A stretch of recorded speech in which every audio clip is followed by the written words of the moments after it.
tempatnya Tuhan. Tidak ada yang bisa menutupnya. Amin. Tetapi jika Engkau menutup, tidak ada yang bisa membukanya. Amin. Jika Engkau yang mengangkat, tidak ada yang bisa merendahkannya. Amin. Engkau segalanya di dalam kehidupan kami Tuhan. Maka seperti pujian ini, kami taruh seluruh kehidupan kami di dalam pemeliharaan-Mu, di dalam tuntunan-Mu saja Tuhan. Karena segala ada di dalam tangan-Mu. Engkau yang berkuasa, Engkau yang mengasihi kami, Engkau yang menjadi jaminan bagi seluruh kehidupan kami.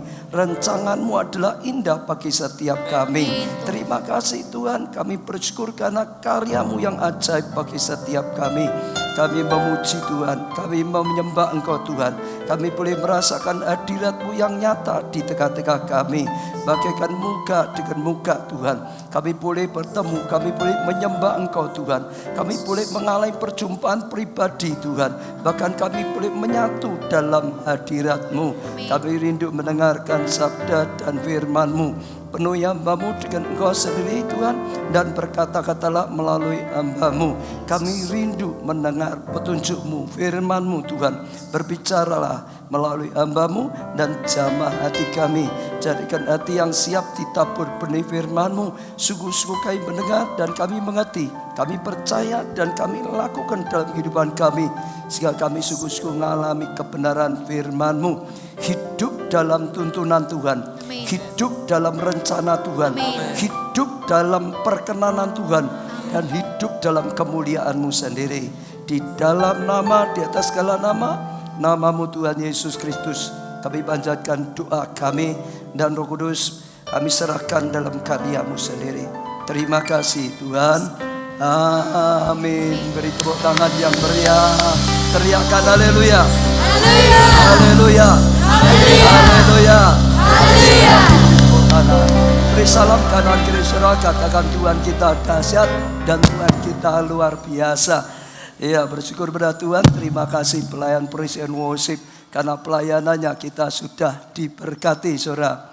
Lah saudara, hari ini kita lihat suasananya sangat-sangat beda dengan biasanya. Kenapa saudara tiba-tiba kok bisa jadi seperti ini? Mimbarnya seperti ini. Saya datang juga saya terkejut saudara, karena baru lihat ini saudara. Kenapa saudara kira-kira? Kenapa saudara? Saudara tahu nggak kenapa kira-kira? Karena LCD-nya yang di atas itu saudara sudah terlalu tua, waktunya sudah habis, mau diganti yang baru, maksudnya diberkati yang baru. Nah, mau tidak mau ya harus dibongkar saudara, karena nanti sampai ke bawah, yaitu sampai di bawah gitu saudara. Ya, semua sedang direnovasi, tapi sekali lagi sebentar lagi kita akan lihat berkat Tuhan yang luar biasa. Amin saudara, tepuk tangannya yang meriah. Iya. Yang di sana juga tepuk tangannya yang meriah, saudara. Sekarang kita mulai belajar firman Tuhan, saudara. Hari ini kita masih seri khotbah yang luar biasa, saudara. Faith, iman, saudara, tentang iman. Yaitu dengan tema khusus pintu yang terbuka dan tertutup, saudara. Ada satu pelajaran yang percaya sangat luar biasa, yang seringkali tidak terpikirkan oleh kita saudara. Tentang pintu yang dibuka oleh Tuhan dan pintu yang ditutup oleh Tuhan. Allah yang membuka dan menutup pintu. Wahyu 3 ayat 7 dikatakan saudara. Dan tuliskanlah kepada malaikat jemaat di Philadelphia. Inilah firman yang dari yang kudus, yang benar, yang memegang kunci Daud. Apabila ia membuka, saudara dengar, tidak ada yang dapat menutup. Seperti pujian kita tadi, apabila ia menutup, tidak ada yang dapat membuka, saudara. Dari firman Tuhan ini yang pertama saya ajak saudara petik satu pelajaran, bahwa Tuhan kita adalah Tuhan yang membuka pintu, saudara, tapi juga Tuhan yang menutup pintu.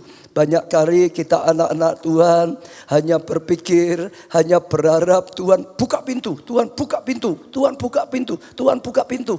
Itu benar, tidak salah. Tuhan kita paling suka buka pintu untuk setiap kita. Bahkan buka pintu hatinya untuk setiap kita. Saudara, diimani betul sekali saudara. Tapi kita juga ingat Tuhan kita bukan hanya Tuhan yang membuka pintu, tapi kadang-kadang juga menutup pintu. Saudara, dikatakan kalau Tuhan sudah buka nggak ada yang bisa menutup, tapi kalau Tuhan yang menutup tidak ada yang bisa membukanya. Jadi yang pertama sekali lagi, tanamkan dalam hati saudara, tanamkan dalam pikiran saudara, bukan hanya sekedar Tuhan itu membuka pintu ya untuk kita, tapi kadang-kadang juga Tuhan itu menutup pintu, saudara, untuk setiap kita. Saya nggak tahu kalau saudara yang hadir pada saat ini mungkin sedang mengalami sesuatu juga. Ada yang sedang dibukakan pintu, luar biasa sekali, luar biasa, luar biasa. Karena sejak awal tahun kita sudah dapatkan janji global blessing, luar biasa sekali. Bahkan kita dapat juga nubuatan-nubuatan. Ini saatnya pintu-pintu dibuka, pintu-pintu dibuka, pintu-pintu dibuka, pintu-pintu dibuka. Saya dengar kesaksian banyak sekali orang mengalami pintu-pintu yang dibukakan oleh Tuhan, kesempatan yang dibukakan oleh Tuhan, luar biasa. Banyak sekali kesaksian-kesaksian. Namun juga kita nggak boleh menutup pintu juga, tidak boleh menutup mata. Ada yang belum mengalami, bahkan bukan belum dibuka, saudara, ditutup. Malah ada yang baru ditutup. Ada sesuatu yang dulunya terbuka, malah sedang ditutup, saudara. Setiap kita akan mengalami dua hal ini, saudara. Ada saatnya Tuhan membuka pintu. Kalau sudah dibukakan pintu oleh Tuhan, gak ada yang bisa menghalangi, gak ada yang bisa menutupnya. Tapi juga dengar, kalau Tuhan sedang menutup pintu, gak ada yang bisa membuka. Kita ya nggak bisa juga, saudara. Mau usaha seperti apapun yang tidak bisa juga. Ya, tapi pesan firman Tuhan, bersukacitalah dan bersyukurlah, saudara. Mengucap syukurlah untuk pintu-pintu yang terbuka, tapi juga tetap sama, saudara. Bersukacitalah, mengucap syukurlah untuk, saudara, pintu-pintu yang sedang ditutup. Kalau saudara sedang mendoakan sesuatu, saudara, wah, lalu dijawab doanya, pintu dibuka, bersukacitalah, mengucap syukurlah. Tapi kalau saudara sudah berdoa sesuatu, saudara, belum dibukakan, saudara, tetap sama pesan firman Tuhan, bersukacitalah, bersyukurlah, mengucap syukur atas segala sesuatunya, baik itu pintu yang sudah dibuka maupun pintu yang belum dibuka atau ditutup gitu, saudara. Apalagi kalau saudara mengalami sesuatu, saudara, dulu ada jalur berkat luar biasa, tiba-tiba hilang, seperti tiba-tiba tertutup, atau saudara kerja tiba-tiba mengalami, saudara, di PHK lah gitu, saudara. Tiba-tiba di PHK. Saudara, tiba-tiba saudara dulunya bisa punya jalur khusus untuk mendapatkan sesuatu. Sekarang tiba-tiba seperti ditutup saja. Dalam pekerjaan saudara, dalam komunikasi, mungkin dalam rumah tangga. Oh saudara, dalam banyak hal. Dengar, dalam nama Tuhan Yesus, tetap bersukacitalah di dalam Tuhan, mengucap syukurlah senantiasa di dalam Tuhan. Sudah diberikan anak, mengucap syukur. Belum diberi anak, mengucap syukur. Sudah diberi jodoh, mengucap syukur. Belum diberi jodoh, mengucap syukur. Sudah dibukakan pekerjaan baru, mengucap syukur. Belum dapat pekerjaan, mengucap syukur, saudara. Sudah dapat mujizat kesembuhan, mengucap syukur. Belum dapat mujizat kesembuhan, saudara, apa? Mengucap syukur. Masalah rumah tangga, saudara, sudah dipulihkan, mengucap syukur. Masalah rumah tangga, saudara, malah makin parah, mengucap syukur senantiasa. Itu pesan dari Tuhan, saudara. Lah, saya percaya itu penting. Kita akan belajar sedikit dari kisah, ya, Maria, Marta, dan Lazarus. Yohanes 11 ayat 3-5 lebih dulu. Dan Lazarus yang sakit itu adalah saudaranya kedua perempuan itu. Saudara, adalah saudaranya. Kedua perempuan itu mengirim kabar kepada Yesus, Tuhan, ya, yang engkau kasih sakit, saudara. Mereka berkata, yang kau kasih sakit, artinya apa? Lazarus itu dikasih Tuhan. Yang dikasih Tuhan itu sedang sakit. Ketika Yesus mendengar kabar itu, ia berkata, penyakit itu tidak akan membawa kematian, tetapi akan apa saudara? Menyatakan kemuliaan Allah. Yesus sudah berkata pada muridnya, tidak akan membawa kematian, tapi menyatakan kemuliaan Allah. Sebab oleh penyakit itu anak Allah akan dipermuliakan. Yesus memang mengasihi Maria dan kakaknya dan Lazarus. Bukan hanya Maria Marta berkata pada Yesus, orang yang kau kasih Lazarus itu sakit. Bukan mereka yang berkata, ya Lazarus itu dikasih. Tapi sekarang Tuhan Yesus ini yang berkata, memang mereka adalah orang-orang yang Tuhan kasih. Ayat 6, namun setelah didengarnya bahwa Lazarus sakit, ia apa saudara? Sengaja. Katakan iya apa saudara? Sengaja. Yang keras, iya apa saudara? Sengaja. Sekali lagi, iya apa saudara? Sengaja tinggal 2 hari lagi di tempat di mana ia berada. Jadi dia mengasihi Lazarus, dia mengasihi Marta Maria. Ini keluarga yang dikasihi oleh Tuhan sedang ada masalah. Ya Lazarus ya sedang sakit bahkan hampir mati. Itu saudara, Yesus tidak segera datang untuk menolongnya dikatakan. Tapi Yesus sengaja. Artinya enggak mau datang dulu saudara. Bukan karena belum ada waktu. Sengaja saudara. Dia tinggal di situ dulu. Ya 2 hari enggak berangkat gitu saudara. Nah saudara ingat juga dalam kehidupan kita. Waktu kita dapat badai. Waktu kita sedang ada masalah. Waktu kita sedang berdoa pada Tuhan. Saudara untuk bisnis kita. Saudara untuk pekerjaan kita. Wah ini sudah mepet loh Tuhan. Ini waktunya sudah mendesak sekali loh saudara. Ketahui kadang-kadang Tuhan sengaja tidak langsung jawab dulu. Tuhan sengaja tidak hadir dengan kuasanya. Saudara sedang mengalami masa yang gawat dalam keuangan, dalam rumah tangga, dalam pelayanan, dalam bayar. Saudara ingat satu hal yang ditulis di sini. Yesus kadang-kadang sengaja membiarkan dulu, enggak langsung datang saudara. Mungkin saudara sedang sangat saudara tegang. Tapi sekali lagi kadang-kadang Yesus sengaja ya tetap ada di situ, enggak langsung bertindak. Yohanes 11 ayat 14-15 sekarang. Karena itu Yesus berkata dengan terus terang, Lazarus sudah mati. Akhirnya karena Yesus gak datang-datang, bukan, wah ini hampir mati loh. Nanti kalau mati bagaimana? Ini sudah waktunya habis loh. Sekarang Tuhan malah berkata di sini apa saudara? Lazarus sudah mati. Memang sudah mati. Memang sudah kejadian. Memang sudah gagal. Memang sudah pecah. Memang sudah mengalami seperti itu. Sudah mati saudara. Namun ayat 15 saudara perhatikan. Ayat 15. Tetapi apa saudara? Tetapi apa saudara? Yang keras tetapi apa saudara? Bersyukurlah. Biarpun sangat tegang. Biarpun sampai sudah mati. Sudah terlanjur saudara. Tetapi bersyukurlah. Seperti tadi saya katakan. Bersukacitalah. Tetap bersyukurlah, tetap ucapkan syukur, tetapi bersyukurlah.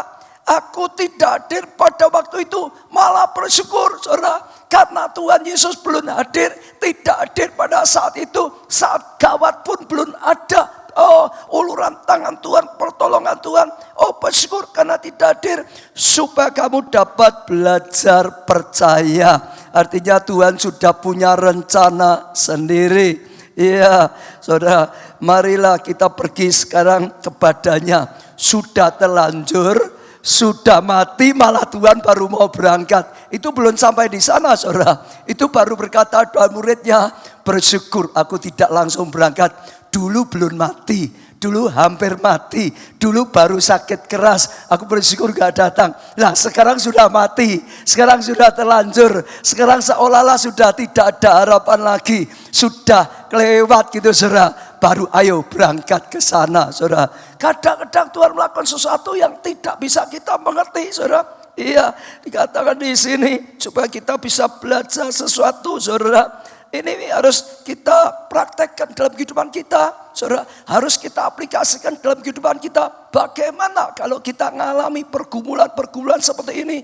Oh sudah gawat, kita sudah teriak-teriak. Kita memang benar-benar mengasihi Tuhan. Kita selama ini sudah taat pada Tuhan. Kita selama ini melayani sungguh-sungguh. Kita berani habis-habisan pada Tuhan.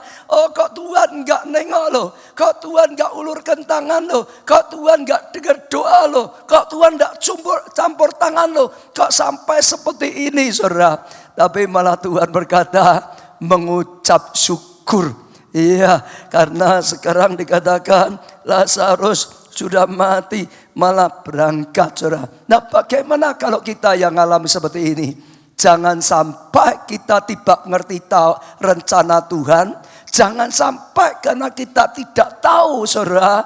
Oh cara berpikirnya Tuhan, rencana Tuhan, kita jadi kecewa. Oh kita jadi putus asa. Kita jadi bersungut-sungut saudara. Kita jadi saudara seolah-olah menganggap Tuhan itu tidak baik. Tuhan punya caranya Tuhan sendiri. Yang kadang-kadang beda dengan cara kita. Tuhan punya rancangan sendiri saudara. Jalannya, waktunya sendiri. Waktunya Tuhan yang kadang-kadang berbeda dengan kita. Kalau kita belum mengerti mengapa seperti itu, jangan dicekam. Ya dikuasai oleh kecewa saudara. Karena Yesaya 55 saudara. Ayat berapa ini? Ini ayat berapa ya kalau ini? Tulisannya di sini ayat berapa itu? Oh 8 sampai 9 ya. Ya saudara dikatakan ya. Sebab rancanganku bukanlah rancanganmu. Jadi dikatakan rancangan Tuhan itu seringkali beda dengan rancangan kita. Kita merancangkan A, Tuhan itu punya rancangan B. Atau sebetulnya Tuhan sudah punya rancangan A. Kita itu bisa memikirkan, merancangkan yang B, yang satunya. Dan jalanmu bukan jalanku. Seringkali yang kita perjuangkan, yang kita lakukan itu beda dengan yang dijalankan oleh Tuhan. Demikian firman Tuhan, seperti tingginya langit dan bumi, demikianlah tingginya jalanku dan jalanmu dan rancanganku dan rancanganmu saudara. Jadi kita harus tahu saudara, ada cara berpikir yang sangat beda sekali. Saya percaya bagi Maria, bagi Marta, termasuk bagi Lazarus, yang terbaik adalah kalau dia sedang ada masalah, sedang berat, sakit keras, bagi Maria, Marta, yang terbaik adalah Yesus segera datang, Yesus segera sembuhkan, itu saudara. Akhirnya Lazarus nggak mati jadi sembuh saudara. Itu pikiran Marta, Maria. Tapi Tuhan berkata tadi beda saudara. Dia malah sengaja. Pikiran Tuhan beda dengan pikiran kita. Rancangan Tuhan beda dengan rancangan kita. Jalannya Tuhan, caranya Tuhan itu beda dengan cara atau jalan kita saudara. Bersyukur seringkali karena kita tidak memahaminya saudara. Ada banyak contoh yang bisa kita petik pelajaran. Salah satulah dulu saya pernah memberikan ilustrasi. Saya ingat saya percaya Tuhan taruh dalam hati saya. Satu kali saudara, Tuhan ngirim malaikat senior dan malaikat junior gitu saudara. Datang ke dunia untuk mengajari malaikat yang junior tentang bagaimana bekerja, melakukan tugas dari Tuhan. Nah ceritanya saudara, malaikat yang senior atau yang tua dan muda lah gitu saudara. Yang tua, yang senior mengajak yang junior itu datang saudara. Datang ke rumah itu saudara. Orang kaya. ketuk-ketuk pintu. Wah, sudah malam, boleh enggak menginap gitu saudara. Singkat cerita orang tua lihat itu sebetulnya ya malas, tapi ya sudah. Kalau mau itu ada ruang bawah tanah enggak dipakai, ya sudah. Kalau mau ya tidurlah di bawah situ saudara. Jadi bawah tanah yang sudah kotor, yang sudah enggak pernah dipakai lagi. Jadi enggak disambut dengan baik, suruh itu aja asal-asalan. Kalau mau gitu saudara. Lalu dua malaikat ini karena menyaruh jari manusia ke bawah saudara. Ruang bawah tanah. Oh sudah kotor semua, temboknya sudah banyak rusak. Lalu yang muda, malaikat yang junior ini bersungut-sungut. Ini kurang ajar orang kaya ini. Diberkati Tuhan banyak tapi tidak tahu berterima kasih. Kita ini disia-sia, disuruh ya ada di kolong saja, ya lantai dasar. Dia malam gak bisa tidur, lihat-lihat gitu saudara. Rumah seperti apa? Ya kotor, temboknya saja sudah retak semua. Wah lalu lihat ada yang retak gitu saudara. Agak lubang sedikit, lihat saudara. Nah waktu lihat saudara, malaikat muda itu kaget. Ini ruang bawah tanah. Ini ada temboknya yang rusak, retak. Di sebelah sana setelah ditengok ada harta karun katanya gitu saudara. Wah saudara, oh ini ini yang junior, yang tua gitu, yang muda gak ngerti. Lalu saudara, mereka setelah itu pagi-pagi ya mereka bangun pagi sudah tidur, yang muda itu kaget, ruang bawah itu dibuat bersih, temboknya yang rusak-rusak, yang retak-retak, tiba-tiba sudah jadi tembok yang baru ditutup rapat, sudah nggak ada yang retak lagi. Lalu waktu keluar dari rumah orang kaya ini, malaikat yang junior protes, kamu ini bagaimana diberkati orang kaya yang kikir, kita nggak disambut malah ditolong ya. Temboknya yang rusak malah diperbaiki. Terus bersungut-sungut. Lalu yang berikutnya sampai sore datang ganti ke tempat orang miskin gitu saudara. Wah mereka disambut dengan baik. Mereka diberi minum air susu sapi gitu senang. Ditaruh juga satu kamar di sampingnya saudara. Lah malam saudara tidur. Besok pagi bangun saudara kaget kenapa? Sapi saudara milik petani itu mati gitu saudara. Wah petaninya juga nangis, sapinya mati gitu saudara. Lalu malaikat yang muda itu protes dengan malaikat yang tua, yang senior. Kamu gak adil, kemarin datang ke tempatnya orang kaya kikir. Kamu ini pilih kasih, temboknya rusak saja diperbaiki. Dia punya uang untuk memperbaiki, malah diperbaiki seperti ini. Sekarang kita datang di rumahnya orang miskin. Ini sapi satu-satunya untuk kerja. Oh, sekarang mati saja. Ya, oh tidak ditolong, ya tidak disembuhkan, malah biarin mati, marah-marah terus. Setelah itu malaikat yang senior berkata, kamu ini nggak ngerti banyak hal. Seringkali berpikir salah, saudara. Lalu dia berkata, tahu enggak, kamu ini sukanya tidur. Kemarin kamu tidur, aku masih doa. Aku tiba-tiba lihat air maut itu kirim panah si jati, saudara. Oh serangan pada ini petani yang miskin ini. Aku lihat langsung aku bela, langsung aku singkirkan gitu saudara. Ya petani itu selamat sekalipun kena sapinya. Jadi sapi mati ini karena aku melindungi dia. Oh iblis nyerang dia, tapi aku tolak, aku singkirkan. Sekalipun sapinya mati tapi dia hidup. Karena aku tahu dia orang baik, dia dilindungi Tuhan, maka aku lindungi dia baik. Lalu yang junior kata, lah kalau yang kaya gimana? Sudah yang kaya ya punya uang sendiri untuk nutup, memperbaiki temboknya, kau perbaiki. Dia berkata, kamu gak ngerti toh. Di balik itu ada harta karun. Itu orang kaya tidak tahu. Kalau di bawah rumahnya ada harta karun. Karena dia kaya, maka sengaja aku tutup. Supaya selamanya tidak bisa tahu. Seumur hidupnya punya kekayaan banyak. Tapi tetap gak ngerti kalau ada kekayaannya. Supaya gak lebih kaya lagi. Supaya gak diberkati lebih lagi. Tepuk tangan untuk Tuhan. Dalam hidup kita, kadang-kadang kita itu hanya lihat sekejap luarnya. nggak tahu penyebabnya. Banyak hal yang Tuhan rencanakan, banyak hal yang Tuhan lakukan sebetulnya untuk kebaikan kita. Tapi hanya saja kita belum mengerti, hanya saja kita tidak tahu. Maka firman Tuhan mengajak kepada kita hari ini, tetap bersuka cita di dalam Tuhan. Tetap bersyukur senantiasa di dalam Tuhan. Beri tepuk tangan yang meriah. Ayo katakan sebelah, tetap bersuka cita, tetap bersyukur di dalam Tuhan. Sekalipun pintu dibuka bersuka cita, pintu masih tertutup atau malah ditutup, bersuka cita senantiasa.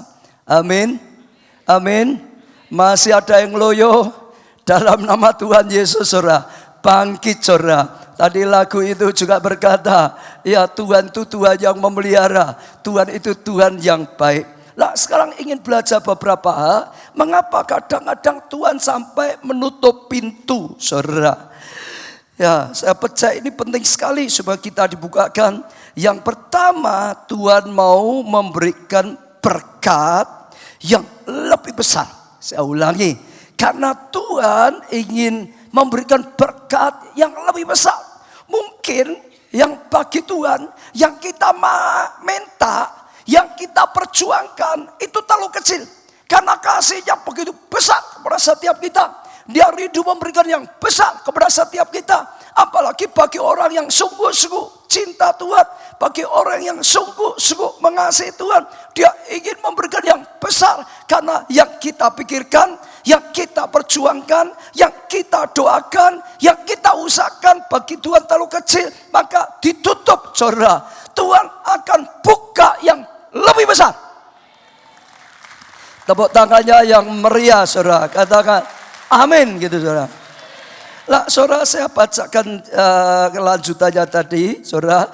Yohanes 11 ayat 39 sampai 45. Kata Yesus, angkat batu itu.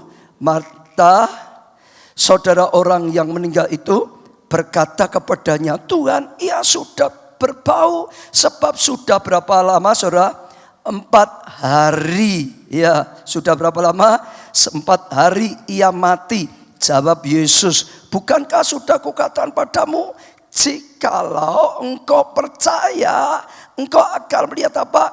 Kemuliaan Allah. Sekalipun sudah terlanjur, sekalipun sudah mati, sekalipun sudah mengalami seperti itu, saudara, tapi Tuhan itu lakukan sesuatu yang luar biasa. Ayat 41, maka mereka mengangkat batu itu. Lalu Yesus menghadap ke atas dan berkata, Bapa, aku mengucap syukur padamu karena engkau telah mendengar aku. Aku tahu bahwa engkau selalu mendengarkan aku. Tetapi oleh karena orang banyak yang berdiri di sini mengelilingi aku mengatakannya supaya mereka percaya bahwa engkaulah yang telah mengutus aku. Dan sesudah berkata demikian, berserulah ia dengan suara keras, Lazarus, malira keluar. Orang yang telah mati itu datang keluar. Kaki dan tangannya masih terikat dengan kain kafan dan mukanya tertutup dengan kain peluh. Kata Yesus kepada mereka, bukalah kain-kain itu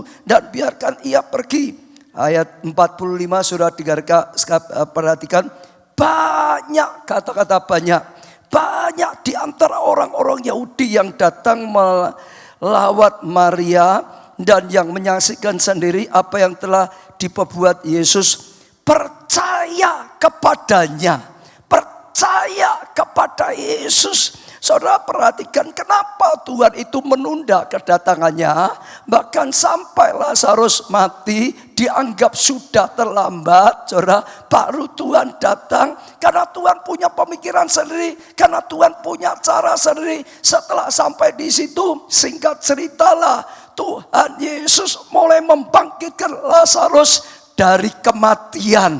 Tuhan berkata, yang pertama, supaya kamu belajar percaya, supaya imanmu lebih lagi, saudara, daripada sekedar sakit disembuhkan.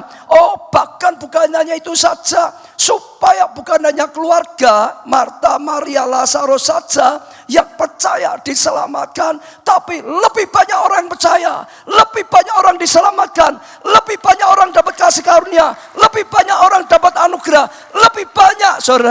Saudara bisa perhatikan dari kisah ini, kita petik satu pelajaran. Kadang-kadang Tuhan membiarkan sampai makin parah, makin parah, makin parah, makin parah. Bahkan kadang-kadang sepertinya sudah tidak ada pengharapan. Disitulah baru kelihatan. Sekalipun tidak ada pengharapan, bagi Tuhan senantiasa ada harapan. Sekalipun tidak ada jalan, bagi Tuhan senantiasa buka jalan. Karena Tuhan ingin memberikan yang lebih besar. Yang apa saudara? Lebih apa? Besar. Yang apa? Lebih besar saudara. Adik saya persiapan, saya rasa Tuhan ingatkan tentang Yosafat lah. Misalnya zaman Yosafat tiba-tiba kena masalah besar, dikepung 3 pasukan besar saudara. Seolah-olah Tuhan tidak lindungi, laka berseru-seru mereka terus saudara.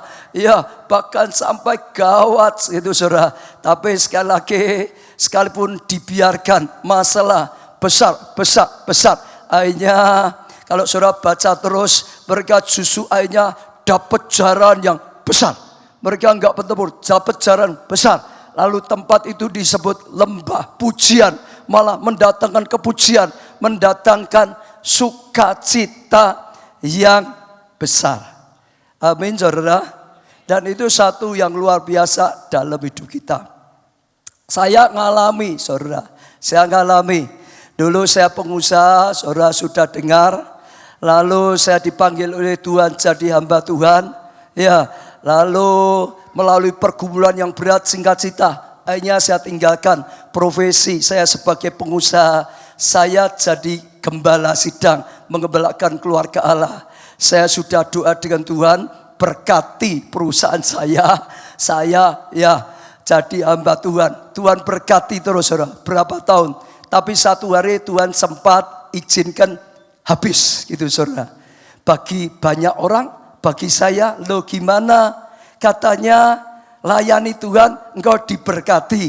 Aku sudah melakukan seperti itu, layani Tuhan kok malah ya diizinkan Tuhan habis. Ya mungkin keluarga saya juga tanda tanya, kenapa kok malah seperti itu saudara? Saat itu saudara terjadi mungkin seperti Lazarus, Maria katanya Tuhan cinta kalian. Satu keluarga dicintai. Kenapa kok sekarang seperti ini? Minta Tuhan datang saja, Tuhan gak datang. Bukan hanya mau mendoakan, datang saja tidak. Dalam hidup itu kadang-kadang seperti itu saudara. Ya, tapi singkat ceritalah, akhirnya Tuhan bicara dengan saya. Saat itu saudara, ya karena saya dipanggil jadi gembala sidang, Tuhan punya rencana yang sangat besar.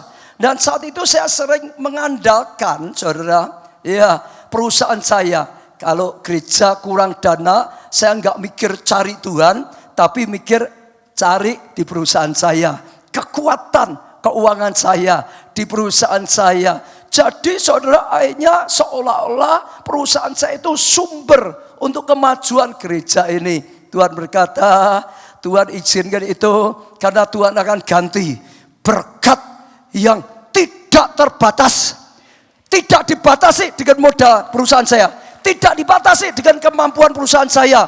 Tapi berkat daripada Tuhan yang tidak terbatas. Mau berapapun bagi Tuhan tidak terbatas. Bagi Tuhan tidak ada batasnya. Dan setelah lewat saya baru tahu banyak Tuhan berkarya lebih. Tuhan berkarya lebih saudara. Ya dari 1.000 sampai 5.000 sampai 20.000 jemaat. Sampai ya terus saudara diberi visi sekarang 1 juta saudara. Lalu malah bisa bangun stasiun radio. Lalu malah ada saudara pelayanan televisi. Lalu malah ada saudara. Oh ada sekolah SKPNK, STT dan lain-lain. Sumber daripada Tuhan lebih besar.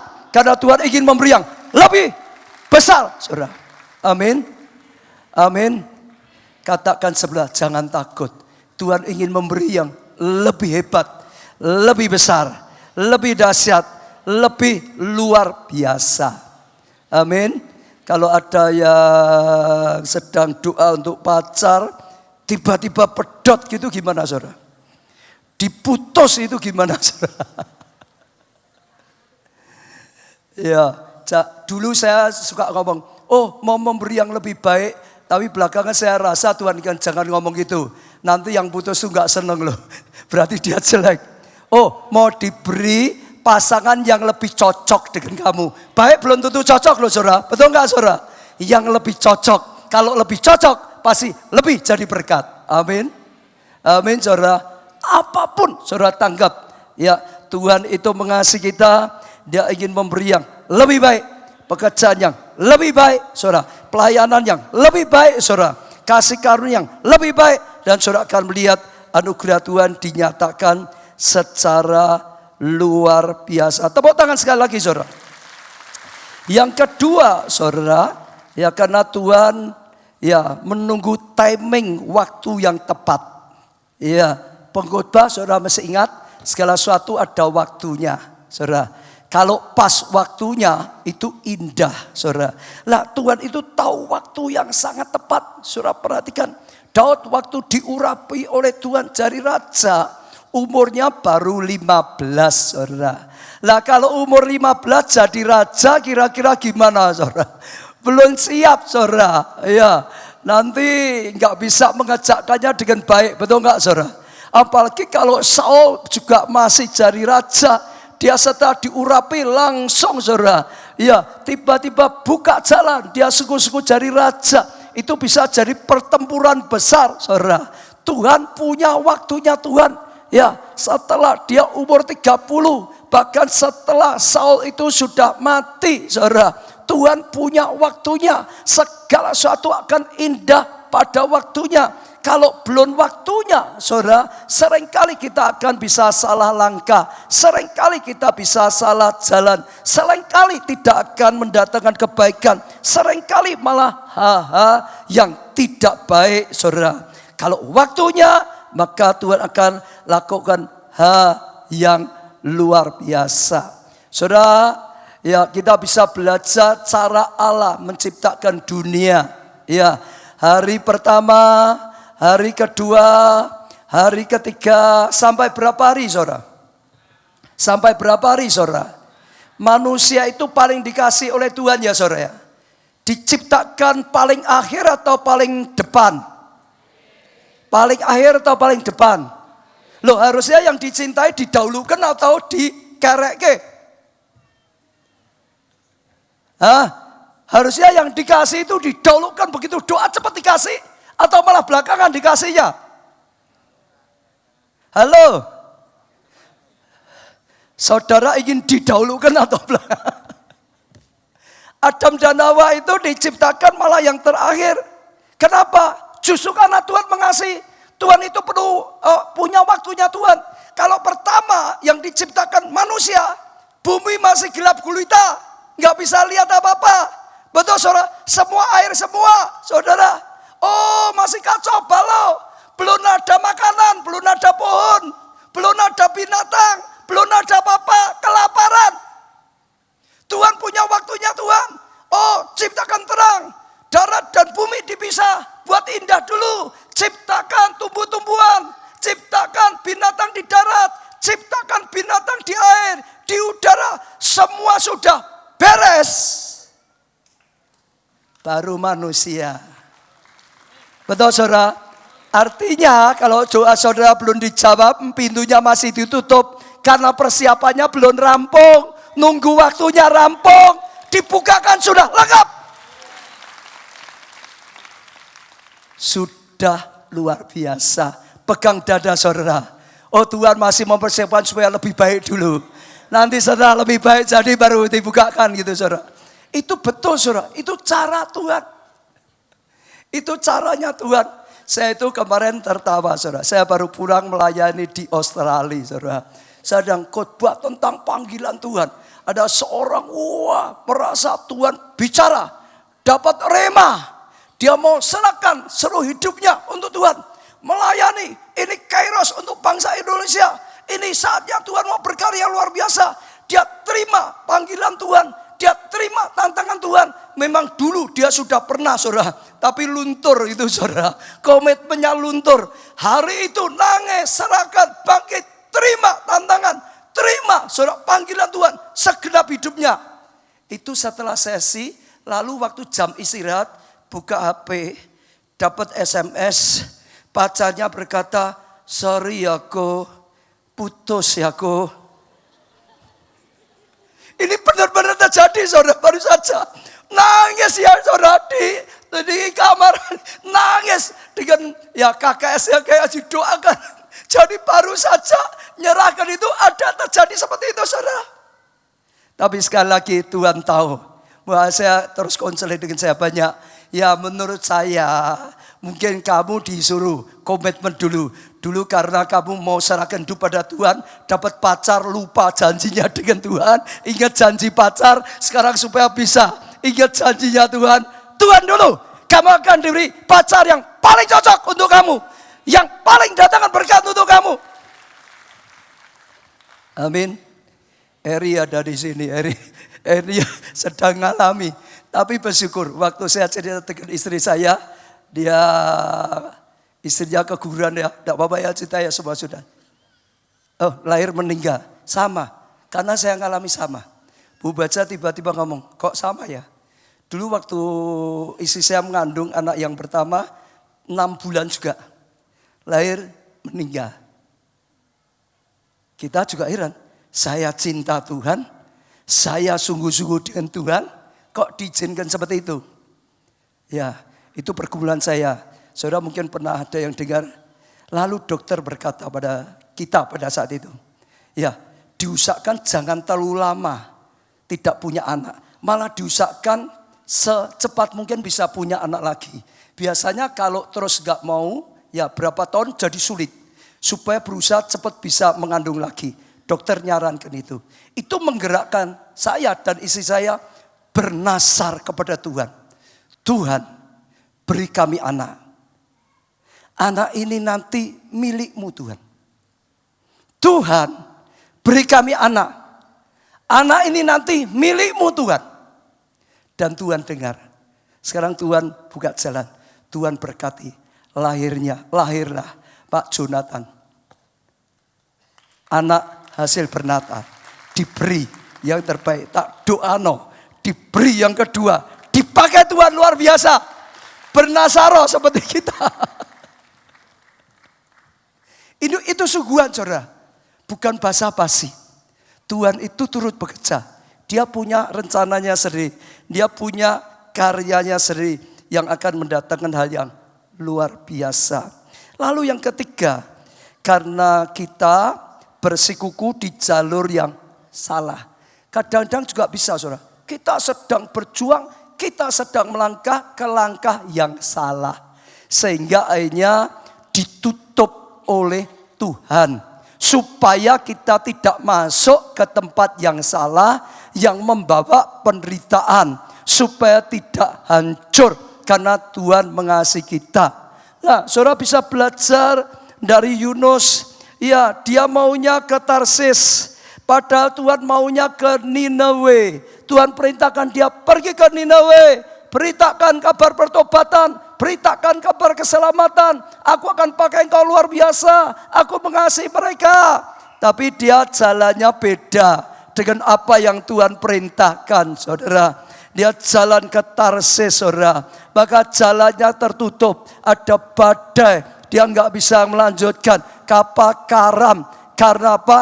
Jalannya salah saudara. Saya juga ajak saudara uji diri. Mungkin ada jalan yang salah. Yang sedang saudara tempuh. Mungkin ada pergaulan yang salah. Yang itu bisa menyesatkan saudara. Yang itu bisa menjatuhkan saudara. Mungkin ada pemikiran yang salah. Mungkin ada saudara langkah-langkah memperjuangkan sesuatu yang salah. Buka sesuatu yang salah saudara.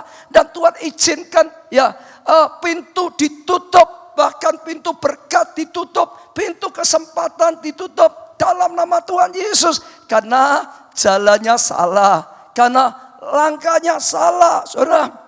Ambil langkah, saudara, kembali pada jalan Tuhan.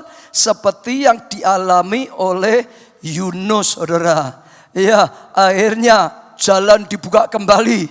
Akhirnya dia ke Ninawe. Akhirnya apa yang dia lakukan membawa pertobatan pertobatan massal, membawa kebangunan rohani, membawa tuayan yang besar, dan mendatangkan kasih karunia yang luar biasa. Amin, saudara. Amin. Kalau ada yang jalan yang salah, kembali. Yang keempat, Tuhan lebih tertarik membangun karakter kita dibanding karakter dibanding sekedar menyelesaikan masalah kita, saudara. Kadang-kadang Tuhan itu tidak langsung buka pintu, karena Tuhan ingin karakter kita lebih bertumbuh. Karena Tuhan ingin karakter kita lebih dewasa. Karena Tuhan ingin karakter kita lebih matang lagi. Daripada sekedar jawab doa, tapi karakternya tidak siap, saudara. Karakter, mentalitas itu penting sekali, saudara. Kalau karakternya belum dewasa, rohaninya belum dewasa, saudara, diberkati. Berkat itu malah seringkali jadi jerat. Berkat itu malah seringkali membuat dosa. Berkat itu seringkali akan membuat jauh dari Tuhan. Sudah diberkati bukan lebih melekat, malah bisa jauh dari Tuhan. Sudah diberkati bukan hidup lebih kudus, lebih setia dengan keluarga, malah banyak nyeleweng, saudara. Jadi Tuhan lebih mementingkan karakter. Saudara bisa lihat Daud dan Saul itu beda sekali. Saul jadi raja belum mengalami pembentukan karakter, saudara. Sehingga akhirnya juga tidak bisa jadi raja yang sungguh-sungguh baik, berguna untuk bangsanya.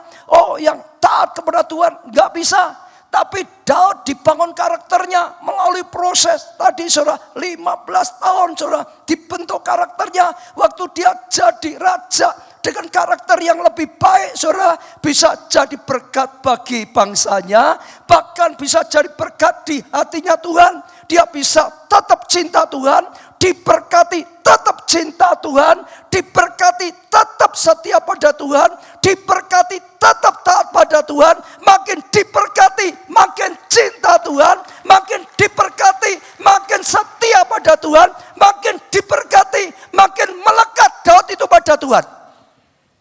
Betul, saudara? Kadang-kadang Tuhan izinkan hanya untuk membentuk karakter. Saudara lihat Musa juga digembleng dulu di padang gurun, saudara. Sekian lama, saudara, baru hanya diangkat, saudara. Kenapa? Karakter itu penting, saudara, supaya sungguh-sungguh jadi berkat, jadi berguna. Yang kelima, saudara, Tuhan melatih kita untuk menanti-nantikan. Tuhan itu panggil kita anak-anaknya. Kita diberi hak untuk menjadi anak Allah. Panggil Allah itu Bapa, hubungan. Tuhan itu Tuhan yang suka dekat dengan kita, suka intim dengan kita, suka, saudara, akrab dengan kita. Seperti orang tua dan anak, saudara. Kadang-kadang kita itu maunya terus, saudara. Urusin kerjaan kita saja, maunya terus. Hobi kita saja, saudara. Maunya terus, keinginan kita saja, saudara. Kadang-kadang malah tinggalkan Tuhan. Dulu belum dapat pacar, dekat dengan Tuhan. Sudah dapat pacar, malah jauh dari Tuhan. Kadang-kadang Tuhan tutup pintu supaya dekat dengan Tuhan kembali. Belum dapat pekerjaan, saudara. Saudara, melekat, sudah dapat pekerjaan, malah jauh dari Tuhan. Tuhan ingin dekat, ditutup dulu pintunya, biar mendekat lagi pada Tuhan. Dulu doa pagi, dulu doa puasa, dulu pondok Daud, dulu ibadah, dulu kelompok karena berkat malah hilang. Kadang-kadang Tuhan izinkan tutup, supaya apa? Mendekat lagi. Dulu belum punya anak, mendekat pada Tuhan. Sudah punya anak, gak ada waktu untuk Tuhan. Kadang-kadang Tuhan, saudara, lakukan satu, karena supaya apa? Kita bisa melekat, kita bisa mendekat, kita duduk diam, menanti-nantikan Tuhan, saudara. Itu kerinduan dari Tuhan, saudara. Sehingga sungguh-sungguh mengalami kasih karunia, saudara. Terus makin dekat, makin kenal Tuhan. Saudara, makin melekat pada Tuhan. Oh, saudara, iman kita, karakter kita, saudara, makin bertumbuh, saudara. Sampai kita bisa berkata, Tuhan sekarang bukan kehendakku, tapi kehendak-Mu yang jadi. Sampai kita bisa berkata, sekarang bukan jalanku, tapi jalan-Mu Tuhan. Sampai kita bisa berkata, sekarang bukan waktuku, tapi waktu-Mu Tuhan. Supaya sampai kita bisa berkata, aku serahkan sepenuhnya dalam rencana-Mu, sepenuhnya dalam jalan-Mu, sepenuhnya dalam kehendak-Mu. Dan itu sesuatu yang luar biasa sekali.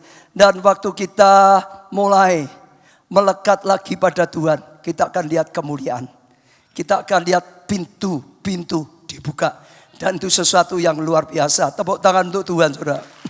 Saya sekarang akan saksikan sedikit ini untuk yang terakhir supaya saudara tangkap. Ini yang baru saja kita alami.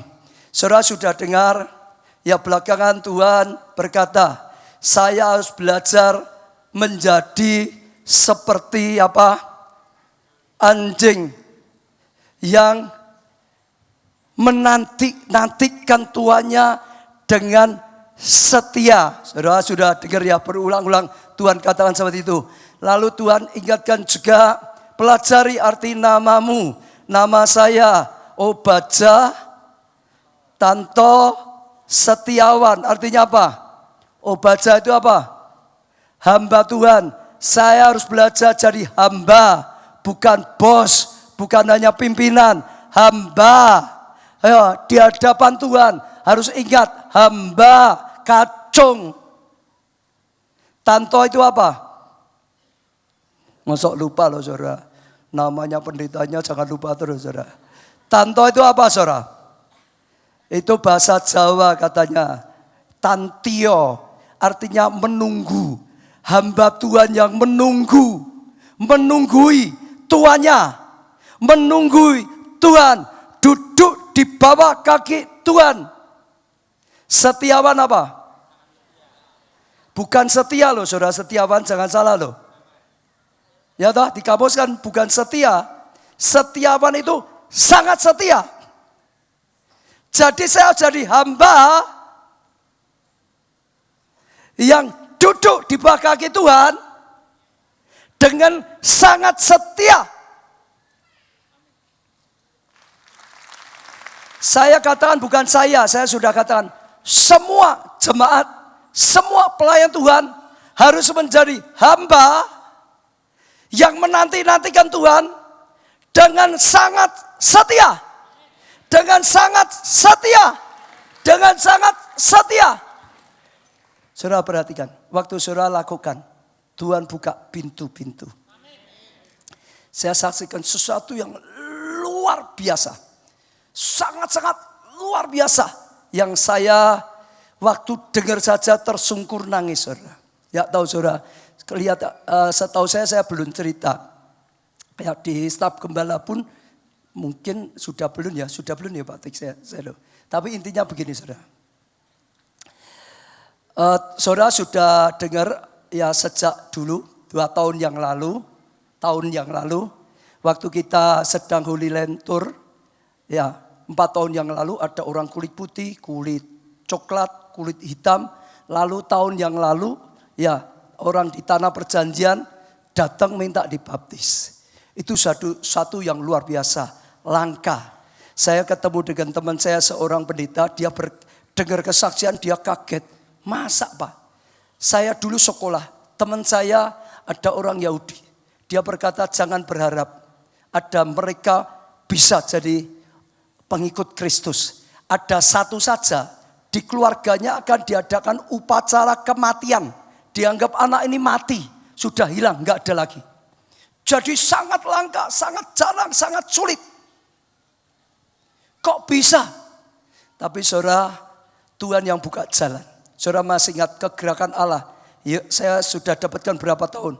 Dari Yerusalem, Yudea, Samaria, Antioquia, Makedonia, Yunani, Roma, Eropa, Amerika Latin, lalu Asia, Korea, Indonesia. Lalu setelah itu mau kemana? Timur Tengah, setelah itu masuk lagi tanah perjanjian, Yerusalem. Betul enggak saudara? Saudara sadar atau tidak sadar, sekarang bukan akan. Tuhan itu sedang bawa kita sana. Sedang dan sudah sedang. Ini nanti bulan Juli, ayah ibunya rencana mau baptis. Jadi perjalanan ini nanti, jadi minggu depan kita berangkat lagi, ada yang mau dibaptis lagi di antara mereka. Jadi sudah mulai jadi terang, sudah mulai jadi berkat. Sudah mulai selamatkan jiwa. Bawa keselamatan di sana. Nah, ada satu yang saudara tangkap, ini luar biasa. Dulu yang kita baptis itu, ya pemimpinnya dia lah. Di tempat ibadahnya dia, pemimpinnya dia begitu. Saudara gak suka. Kalau dengar kekristenan gak suka. Ya dengar saya pun gak suka. Tapi Tuhan itu punya caranya Tuhan. Tiba-tiba diizinkan Tuhan ngalami masalah besar. Masalah besar sampai goncang, sampai menggoncangkan dia, sampai stres pemimpinnya saudara, sampai sungguh-sungguh saudara, goncang stres. Manusia itu begitu saudara, kalau sedang kuat sulit, tapi dalam keadaan goncang, sampai sungguh-sungguh goncang. Ada satu yang aneh, itu cerita begini, ya contoh misalnya di gereja kita ya, ada Pak Jo, ada saya misalnya, nah. Saya sudah pensiun, sekarang yang mimpin Pak Jo. Nah ini yang mimpin ini, punya ayah-ayahnya sudah tua sekali. Itu bisa bicara aneh. Kamu kena masalah besar, pasti ada dosanya. Kamu harus ngaku dosa. Orang Katolik kan seringkali harus ngaku dosa pada pastor. Nah ini disuruh oleh ayahnya yang tua. Kamu harus ngaku dosa pada Hasim. Mereka nyebut Tuhan itu Hasim. Lewat Pak Obaja, saya tertawa. Jadi disuruh ngaku dosanya, saudara kepada Tuhan, tapi lewat, kalau Katolik kan pastor, itu lewat saya. Akhirnya ya dia hubungi. Ya. Setelah itu saudara, 1-2 minggu kemudian dia dapat penglihatan. Hasim atau Tuhan berkata, kamu harus sebutkan dosa kamu satu persatu. Ya pada Tuhan, lalu ditutup dengan satu perkataan, ya dengan darah dari tempat yang maha tinggi. Nah, dia dapat rema, pewahyuan dari Tuhan itu. Lalu melalui jemaatnya yang kita baptis, sampaikan saya. Lalu saya berkata, itu darah adalah darah Kristus. Kamu harus datang kepada Kristus. Di dalam Kristus akan ada pengampunan bagi kamu. Akan ada pertolongan. Akan ada keselamatan bagi kamu. Tapi kelihatannya enggak tahu gimana, pokok enggak ada jawaban. Tuhan itu punya cara yang luar biasa. Saya kaget-kaget. Kira-kira 1-2 minggu kemudian telepon lagi, ngomong, dapat penglihatan. Suruh nyampaikan lagi. Lalu Ken itu hubungi saya lagi. Ken pertama tanya begini, Pak, menurut Pak Obaja, salib itu pelambang baik atau pelambang buruk? Saya berkata ya baik. Di atas kayu salib bagi saya dapat pengampunan, dapat anugerah, dapat kasih karunia, baik. Lalu Ken baru berani berkata, oh kalau baik ya sudah. Dia cerita, ya Rabi atau pemimpin kami itu dapat penglihatan lagi kedua. Lihat salib dari langit terang sekali turun. Dia kaget saudara, turun. Nah, saudara, bagi mereka salib itu lambang kutuk. Maka Yesus ya disalib. Enggak mau terima. Dia tapi lihat salib berkilo-kilo putih. Lalu dia pesan pada Ken ini, tolong cari salib putih, berikan pada Pak Obaja. Nah, maka tadi Pak Obaja berkata salib lambang baik. Maka besok kalau ke sini aku kasihkan ya salib Pak Obaja. Saya berkata terima kasih. Bagi saya itu baik. Tapi menurut saya itu bukan untuk saya. Itu untuk rabimu, pemimpinmu. Bukan untuk saya. Ini adalah penglihatan kedua. Ini adalah pesan kedua. Yang pertama darah. Itu darah Kristus. Yang kedua salib. Itu salib Kristus. Di dalam Kristus ada pengampunan. Ada keselamatan bagi kamu. Ada pertolongan bagi kamu. Saudara tahu gak? Saudara yes, karena saudara orang Kristen. Dia gak berani Saya ngomong Kristen gak berani, ngomong Kristus gak berani. Wah nanti saya dianggap murtad dan macam-macam. Wah gak berani. Lalu dia telepon yang lain yang mesianik yang sudah terima. Wah jangan, dia tanya boleh enggak saya nyampaikan seperti ini. Wah jangan nanti bisa marah mungkin. Lalu setelah sekian pergumulan, akhirnya saya percaya Tuhan memberi hikmat pada saya. Saya berkata ya sudah, kalau nanti ngomong tentang Yesus marah, ngomong saja. Menurut Pak Ubadza, pesan Pak Ubadza, kamu sekarang harus datang kepada Mesias. Kalau Mesias, mereka nunggu, mereka mau. Kamu sekarang harus datang pada Mesias, yaitu Juru Selamat. Mintalah 3 hal. Yang pertama, mintalah mercy, yaitu kemurahan Tuhan, supaya dapat pengampunan. Yang kedua, mintalah grace, yaitu anugerah, supaya sebenarnya nggak layak tetap diberikan. Yang ketiga, mintalah help, pertolongan, supaya kamu ditolong. Mintalah 3 hal ini. Lalu tiba-tiba mereka itu merasa, wah ini baik, ini perkataan Tuhan. Rabi yang Mesias berkata, ini pasti perkataan Tuhan. Ya mereka yakin sekali, tapi masih mau berangkat itu masih takut juga. Akhirnya mereka doa puasa dulu 3 hari. Setelah 3 hari baru berangkat, ya telepon dulu ke Solo minta didoakan. Mau ketemu pemimpinnya itu, saudara. Lalu berangkat disampaikan pesannya Pak Ubadza. Mintalah pada Mesias mercy, supaya dapat pengampunan. Grace, supaya dapat anugerah. Help, supaya dapat pertolongan. Enggak ada berita, seolah seperti waktu pertama dulu. Saya dalam hati saya, Tuhan bicara, enggak apa-apa, itu diterima. Karena dia itu orang penting. Seperti kalau di Indonesia langsung gitu pasti sulit untuk dia. Kalau dia enggak marah itu namanya sudah oke lah. Tapi enggak bisa ngomong gitu. Itu Sabtu, jadi Sabtu yang dulu, 2 Sabtu yang dulu berarti. 2 Sabtu yang dulu. Senanya dipanggil. Ya, Ken ini dipanggil. Waktu datang, rabinya berkata, mujizat besar terjadi. Mujizat besar terjadi. Saya yakin, sekalipun dia tidak jawab, di rumah dia doa sendiri. Mujizat terjadi. Sekalipun masalahnya belum selesai, tapi mulai Tuhan mulai tunjukkan, sudah ada langkah-langkah mujizat. Wah semangat sekarang, doanya pada Mesias. Minta mercy, minta grace, minta help. Bukannya dia, istrinya, doanya berkobar-kobar. Doa 3 hal itu. Dia punya jemaat 20.000 saudara. Digerakkan semua jemaatnya 20.000. Sekarang doa kepada Mesias. Minta mercy, minta grace, minta help. Saya pertama dengar masih biasa. Saya tanya. Karena Ken itu nangis. Kenapa? Dia berkata, tahu enggak? Kita ini seumur hidup enggak pernah doa dengan Mesias.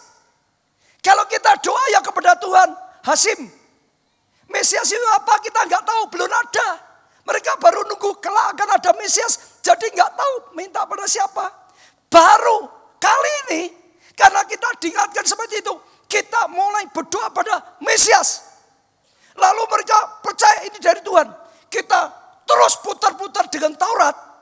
Dan gong terakhir sebetulnya yang kita doakan selama ini, ratusan tahun, ribuan tahun adalah menunggu Mesias. Sekarang baru sadar, berdoalah pada Mesias. Saya baru dengar diterjemahkan, saya tersungkur nangis. Karena apa? Tuhan berkata dalam hati saya, bukan Kristen yang menyelamatkan, tapi yang bisa menyelamatkan Mesias, Sang Juru Selamat. Itu mujizat, itu sungguh tidak sangka. Tuhan mau bekerja sekejap saja 20.000 orang. Dan bangsa yang tegar tengkoh yang sulit sekali, hanya sekejap. Saudara dengar, ini bukan akan. Ini sudah, ini sedang, Tuhan sudah bawa. Baru 3 hari yang lalu, telepon lagi, saya tersungkur lagi di bawah kaki. Kenapa? Mereka yakin, Mereka merasa dapat sesuatu yang luar biasa. Sekarang bukan hanya 20.000 ini saja. Sekarang 20.000 ini yang merasa sangat diberkati.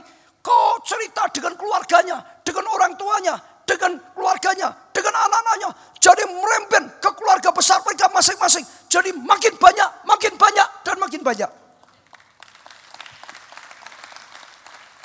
Saya nangis, saudara. Waktu kita duduk diam di kaki Tuhan. Tuhan yang berkarya. Tuhan yang bekerja. Saya percaya perjalanan rohani kali ini punya makna yang khusus. Yang tidak pernah kita alami waktu yang lalu.